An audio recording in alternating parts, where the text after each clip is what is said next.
Hello everyone. These are some old exterior garage lights that I'm going to be replacing with some LED exterior motion sensor floodlight upgrades. I just want to show those of you who might be considering doing this for yourself just how easy of a job this is.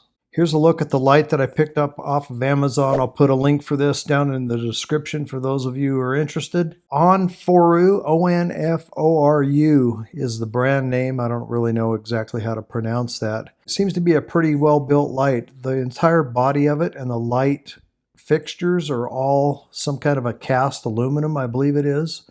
3 LEDs that are adjustable. It comes with all of the hardware and everything that you're going to need in order to install this, where you remove the exterior lights that are already existing. So to remove this particular one that I have, there's just a couple of thumb screws here, and then the light will pull off of a metal bracket that's mounted on the wall behind the light. And that'll have 3 wires, the black, which is the power, the white, which is the neutral, and then a bare copper, and that'll be your ground. And they just have some wire nuts on there, so remove those. And just a quick reminder, you should at least shut the light switch off or shut the circuit breaker off for this circuit before you do this. Now this metal bracket on the existing light is just held on with a couple of wood screws. There's a plastic box behind this hole, and these screws screw into a couple of holes in that box. So just remove the plate. You're not going to need the existing one. You're going to use the plate that comes with the light. So here I'm just installing the new plate into the existing location with the same 2 screws that I removed from the other plate installation. And you just want to get that orientation so it's centered over the hole and lines up with the holes for the screws. Lots of different slots and holes in this plate to choose from, so that you should be able to get that up there.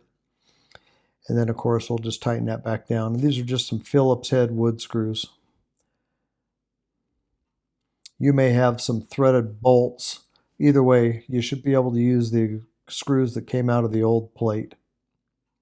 And here I'm taking the copper ground wire coming out of the hole in the wall, and I'm wrapping it around the ground screw that's on that plate. There's plenty of length in my installation to do that, so that way it'll at least be grounded, and the case or the outer exterior of this light fixture is going to be grounded as well. Now, before you put the light fixture up there, it comes with a foam backing pad, and this provides a weather seal around the outer rim of the light fixture. Helps keep the water and moisture from getting behind the light, between the light and the structure. And it's just sticky on one side. It has a adhesive material on there.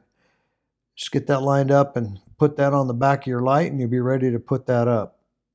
Now the sensor on this particular light that I'm using has 3 adjustments: sensitivity, and another one can adjust from day to night, and then a timer adjustment for how long the light stays on after it's triggered.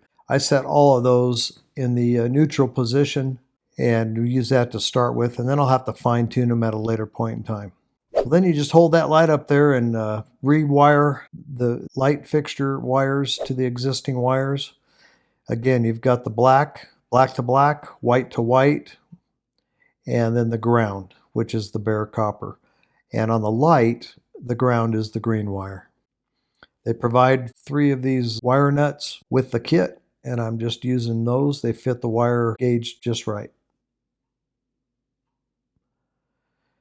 Once you get all those connections tightened down, then you just stuff those wires back into that hole into the wall, into that box that's within the wall. Sometimes easier said than done.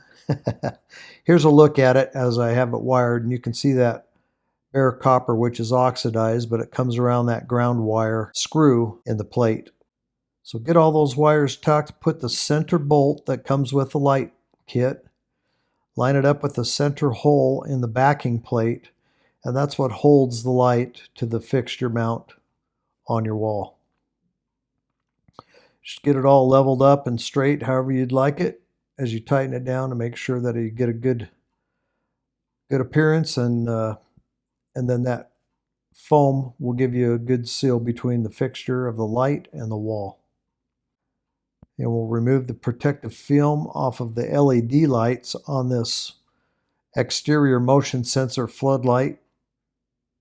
And then here's the first turn on of the light in a dark evening situation.